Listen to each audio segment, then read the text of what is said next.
What's up, guys? Welcome back to the channel. It's your girl G, and we are back with another video. You guys know we talk about crazy story crimes here. Yeah, but today's case goes to another level of crazy.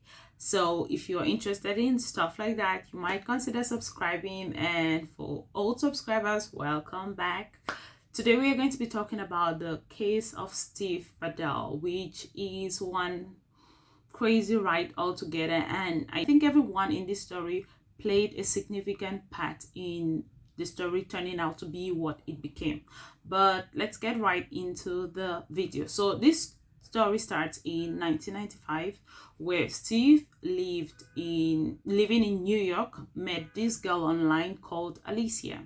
Alicia lived in Texas, and Steve was 20 years old while Alicia was just 15 years old. So she's basically a child and living at home in Texas with her family.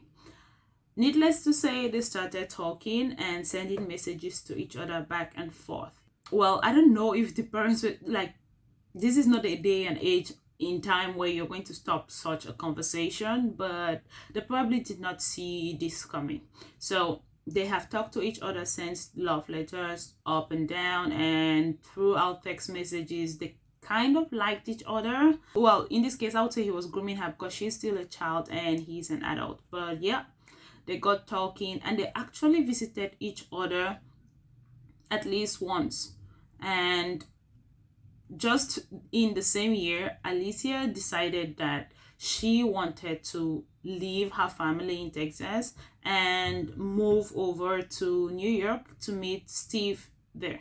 Shortly after she moved in with him, she became pregnant, Alicia, and I would still say she was a child at this point because she was definitely a minor, because Alicia did not have her child born until January of 1998. So it means she was about 17 years old when she had this child, and both of them keep living with each other. And she kind of began to notice Steve's true character. She noticed that he was really not such a nice person, especially when it came to the baby. He paid no attention to the child, and it's going to be bad enough if he just did not pay attention to the child, but he was a little abusive on the child because it stated that he would pinch this baby until the baby's skin color turns blue and purple,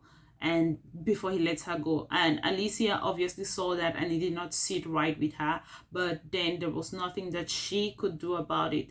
And also it was said that there are times where, because this child is crying and it's just annoying and disturbing to him, he's going to put the child in a cooler and just close it, so the noise she makes from crying is not going to affect him.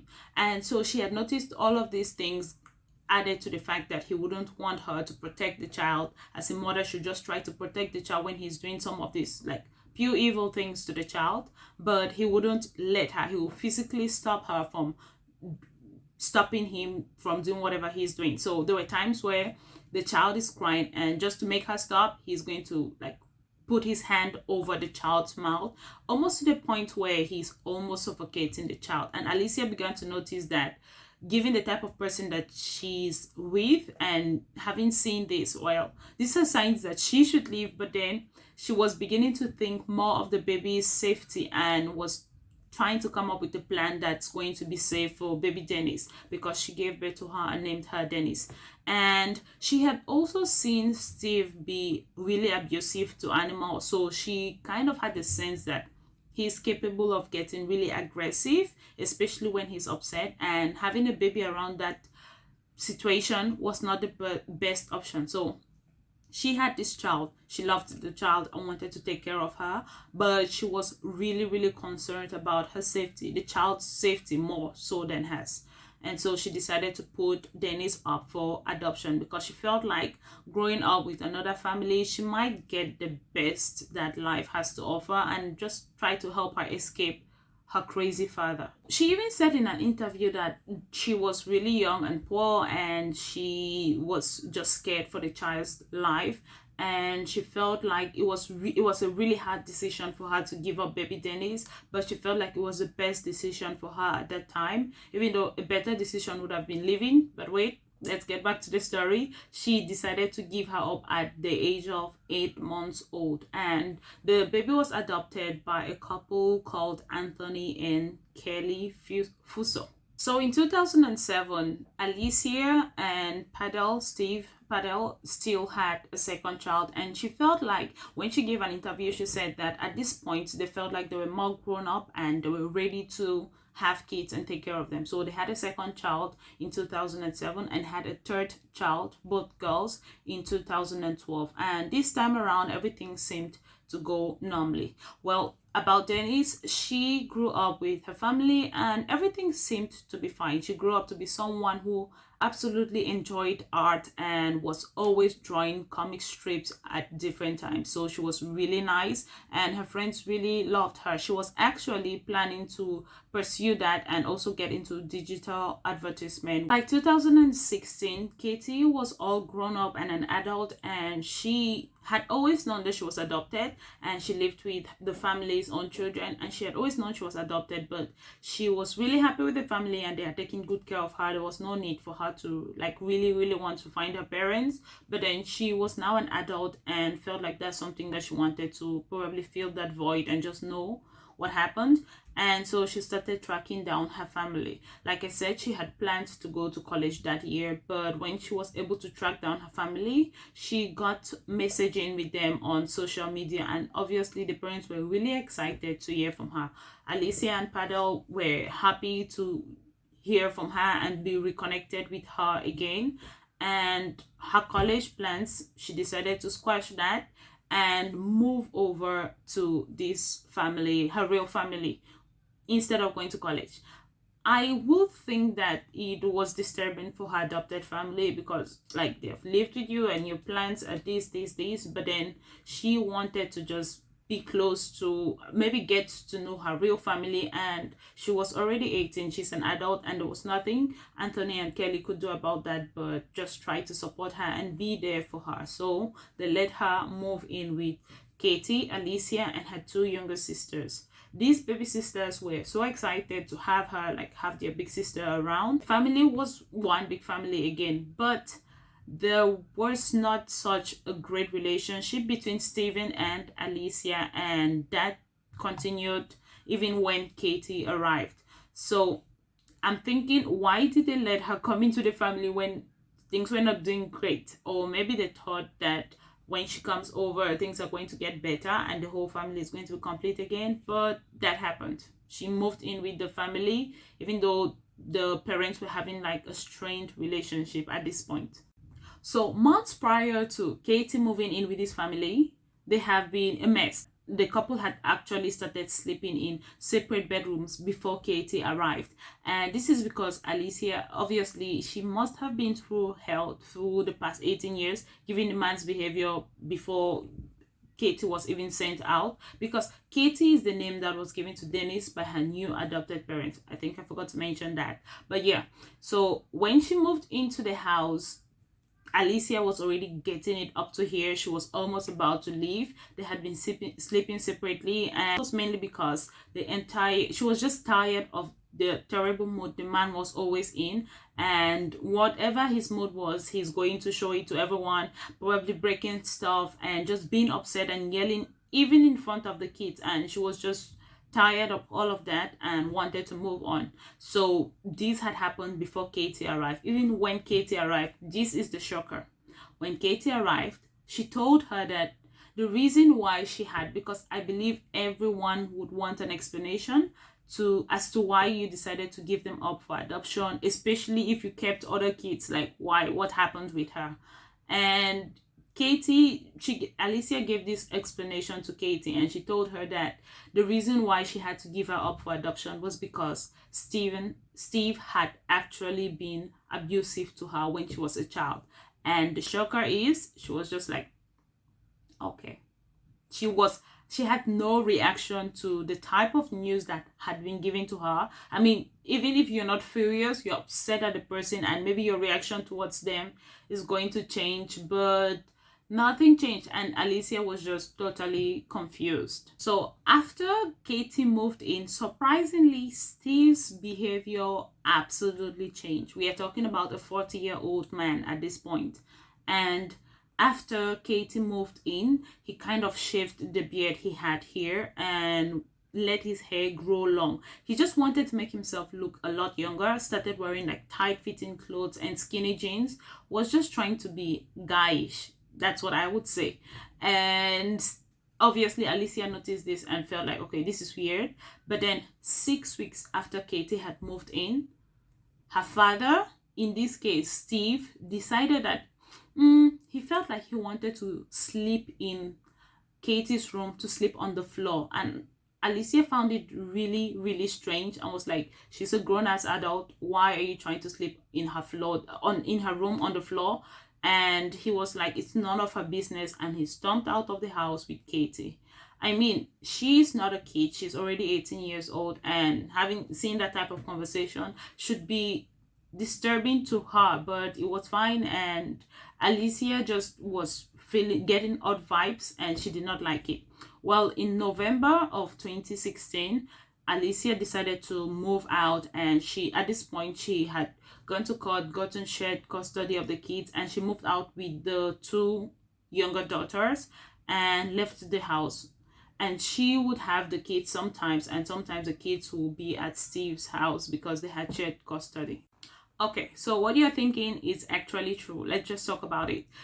As I said, the kids would sometimes stay with Steve and the kids would sometimes stay with Alicia. Alicia had moved out with the two daughters, but Katie still lived with Steve. And yep, this is where everything just blew off. In May of 2017, Alicia was going through her daughter's books and she stumbled on her journal and she saw some weird writings. The child was like writing something crazy, and the child was like, hey, she's not sure what's going on. Her father, in this case Steve, has asked them to only call their sister Katie, call her stepmom. And now Katie is growing bigger because Katie is pregnant, and they don't understand. The 11-year-old was trying to figure out that, okay, does she now think of me as a stepdaughter or as a sister? But wait, Katie is my sister. And she was just having some ramblings. I'm going to put the journal page on the screen if you guys can try to read it. It's a little of a ramble, but that was what she was trying to say in the journal. And Alicia just began to understand what could actually be going on. So she called Steve and was like, hey, what's happening? Is Katie pregnant for you? And Steve was like, yeah, she's pregnant. And he thought that Alicia already knew about it, and he had told the kids not to tell their friends about it because their friends would use that to make fun of them. They probably will. So Alicia was sickened and she was like, he's crazy. That is your child, that is your daughter, and now she's pregnant with your own child again. Like, it's just sick in the entirety of it. So all this while, when, I don't know if there are people who know this, but when you're waiting for someone to divorce so you guys can get married, all this while Steve and his daughter Katie had been waiting for his divorce to Alicia, his daughter's mother, to be over so that they can get married. Yes. So obviously, immediately Alicia got off the phone with Steve. She called the police because that is like so wrong in all the different levels of wrong. But she called the police and the police went over there and just had an interview with them. But no one was arrested at that point. And 2 months after the divorce from Steve and Alicia was finalized, Steve and his daughter Kate, I'm just going to keep repeating this, Steve and his daughter Kate had a quiet wedding somewhere by the beach. And it's crazy that the parents of Alicia's adopted parents, Anthony and Kelly, were at that wedding, smiling in ear to ear in that picture. And also Steve's mom was there. Wait, let's just digest this. So Steve's mom attended the wedding of her son to her granddaughter. Wow. I wonder how the invitation looked like, because she literally attended the wedding of her son to her granddaughter, and they were expecting a baby, her great grandchild, from her granddaughter. Guys, you guys should take a minute to digest this. I'm smiling, but it's like, it's just really, really crazy. That's why I said we have gone through crazy stuff, but this story itself embodies the word crazy in it. So yeah, that wedding happened, and I don't understand how these parents, the old ass adults, could be there standing and smiling. And Steve, yeah, was marrying his daughter. And I would probably think that maybe the parents had given up trying to talk to this 18-year-old child that, hey, you're kind of marrying your father is not the coolest thing happening. And she had probably made up her mind because apparently Steve has had some really good power over the women in his life, because Alicia had left her entire family when she was 17 years old to move over to New York and be with Steve, and had been with him for so many years until she was like actually old, before she was able to break herself out of the hold he had on her. So I can imagine that an 18-year-old had no match to the kind of experience he has had at controlling women. But that's just what I think. What do you guys think? She did play her own part in this, but that's what I would look at it from that point of view. Let me know your thoughts in the comments on this part. Yeah, but the marriage occurred. Let's continue. After the wedding, the couple had their son, and they decided to name the little boy Bennett. But the newlyweds were soon arrested because, well, they had just committed incest. I'm pretty sure they lied on the wedding documents or something, but they were arrested for incest, which they have been committing for like forever now. And they were released on bail. And during this time, they were said to not see each other. Steve was supposed to be on his own side and Katie in her own side. Steve's mother was given custody of Bennett, so Katie could go and visit the boy on Tuesdays, and Thursdays she would go and visit her son at Steve's mother's house. But she had moved back in with the Fuse family, her adopted family. I think this is where the court did something really good, separating the pair, snapped sense back into Katie's head, and she was like, what is she doing with her life? Probably actually living with other people instead of the environment where she's just been controlled and, I don't know, groomed by her father, her husband. Well, this was where she got back herself, and she was like, she did not want to be in that relationship anymore. So on the 11th of April 2018, she called Steve on the phone to just break it off with him, and break it off with him finally. At this point, Steve had lost his wife, his first actual wife that he had groomed when she was 15.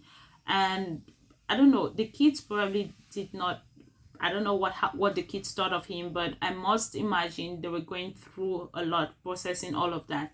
And now Steve was having like a case in court, and his only hope and everything that he had left was his son and Katie, his new wife and daughter. But he was about to lose all of that, and he was just not going to accept that lying down. So Katie called him on the 11th of April to break it off. And you already know she had a routine where she has to go to visit the kid, where she has to go to visit the baby at Steve's mom's house. So a day prior to that, the day she broke it off with him, Steve went to his mom's house, went and got the baby from her, and took back to his own house. And when he arrived there, he actually ended the little baby's life. And it wasn't physical, so it said that he probably suffocated the little boy and ended his life, leaving him in the closet and closed the door. After that, he drove straight to Kate, the Fuse family house, because he knew that they would be leaving that house to go and meet his mom to see the baby the next day on April the 12th. So when Steve actually went to his mom's house, he told his mom that he was taking the baby to bring the baby to Katie. And he the mom had no idea that Katie had called him and broken up with him. So he followed Katie after he had done what he did to little Bennett. He followed Katie to her adoptive parents' house and waited for them outside. So he saw Katie and her adopted father get into the vehicle and were on their way to meet the grandmother to see baby Bennett. And he followed them quietly until they were at a stop sign, and he had his gun with him. When he arrived there, because the police had first collected all of his gun, and there's no idea how he was able to get hold of another gun again, but he got his gun at the stop sign, pointed it at Katie and her father, and shot both of them till they were no longer alive. And then when he was done with that, he picked up his phone and called his mom and told her that told her everything he had done. He just explained to her that, okay, this is what he had done with the baby, and this is exactly what he has just done to Katie, and told her to call the police. When he was done with that call, he took the gun and pointed it at himself and ended his own life. And apparently he had reached that point where if he was going to lose everything, because at this point they were everything that he had, if he was going to lose everything, he was not going to let them have a life or just live without him while he had lost everything, and he just decided to end it all. So the police went to Katie's house. I'm going to leave the 911 call the mom sent somewhere here. 911, address of the emergency. Yes. My son just called me, and he told me oh my God, North Carolina, he killed his baby, and he's in the house. Okay, you said that he told you he killed his baby? Okay, ma'am, listen to me. What's your name? What's your home address? I'm not there. That's his house. Okay, what's his address? Tell me exactly what happened. He's not home. His wife broke up with him over the phone yesterday, and he told me, she's in New York, and he told me he was on his way. He called me last night and said he's on his way. He's going to bring the baby to her, and then he was coming back. And he Okay. He said he killed his wife, he killed her father, and I can't even believe this is happening. And did this happen in Nightdale? No, his wife and father are in New York. Okay, so the incident actually... he left the baby dead when he left. When did this happen? He said he left last night. He called me, I forget, maybe about 7 last night, and said he was on his way to New York. He was going to bring to his wife and give it to her, and then he'd be back. And he called me this morning. I just got off the phone just a couple of minutes ago, and oh God, he told me to call the police, that I shouldn't go over there. Okay, so so your son is not there? No, the house is empty. He said he put a key under the front mat, a key to get into the house under the front mat. Did he say how he did it? The police went over to Steve's house, and they did find the baby already gone in the closet, and he had just locked him up in a closet and left the key outside on the carpet. And so he had explained all of that. The police just got in, and then they found the baby that way. And it wasn't hard for them to find him because, well, it was literally on the street where he had done all of that. So there were obviously reports of gunshots coming in, and they found them on the road. And what Steve had done to Katie and her adopted father, Anthony Fuse, and what he had done to himself. That was just crazy. And I think you agree with me. It's crazy how she kind of ended her own life by entering such a cycle. But then again, we cannot blame her because she was a child, even though she was at a legal age to make her own decisions. But this man had gotten years and years and years of practicing how to manipulate and control people to do whatever he wanted. So he must have had an easy time just doing everything she wanted, probably, and just making her feel like she was the air he breathed, and then she fell into this. And I feel so sad for her. But then everyone in this case, there were so many people that could have said something, that could have done something to stop this.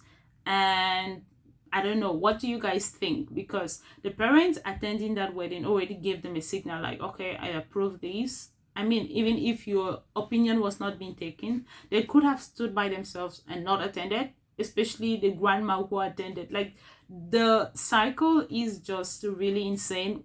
What do you guys think? And obviously, Alicia has been just had to accept so much loss, because in this case she lost her daughter and her grandchild, kind of.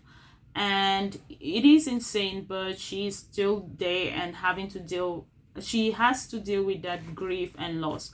But let me know your thoughts in the comments. I want to know what you guys think of this crazy case, and see you tomorrow with another video just like this. Goodbye. Don't forget to like the video, it helps a lot. Like, subscribe, comment. See you tomorrow, guys.